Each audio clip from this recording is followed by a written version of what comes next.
আমাদের যাতায়াত করতে খুব অসুবিধা হচ্ছে। শুধু আমরাই না, এমন কোনো দিন নেই যে হাজার হাজার লোক এই এই রাস্তা দিয়ে যাতায়াত করে না, হাঁটা লোক। আমাদের দাবি এখানে একটা পাকা ব্রিজের দাবি। এই ওপাশে 6টা ইউনিয়ন, এপাশে 6টা ইউনিয়ন এর লোকজন এবার যাতায়াত করে।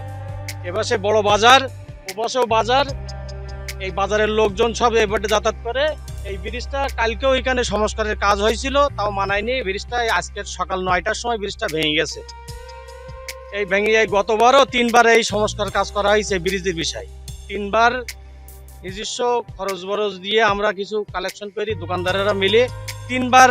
তিনবার এই জিনিসটা ঠিক করা হয়েছে, তারপরেও টিকিনি। এবারও আবার এই 2বারের আগে ঠিক করা হয়ে গেছে, আবার এবার পুরো ভেঙে নিয়ে চলে গেছে।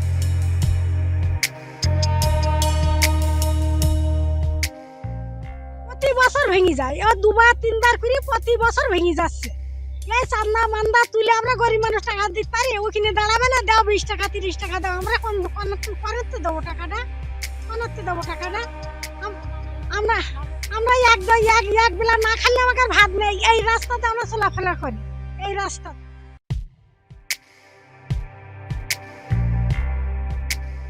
আমাদের এই যে ব্রিজটা, ওই পাশে 6টা ইউনিয়ন আর এইবারে 6টা ইউনিয়ন, এই লোক এই কাঠের ব্রিজ দিয়ে যাতায়াত করে, বহুত কাল ধরে যাতায়াত করে। আর এই ব্রিজটা সবসময় প্রতি বছর এই সংস্কার করতে হয়।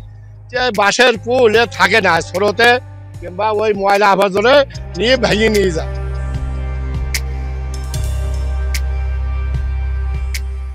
আমরা কিন্তু দেখি যে আসলে প্রতি বছর বর্ষা হয়, ব্রিজটা ভেঙে যায়।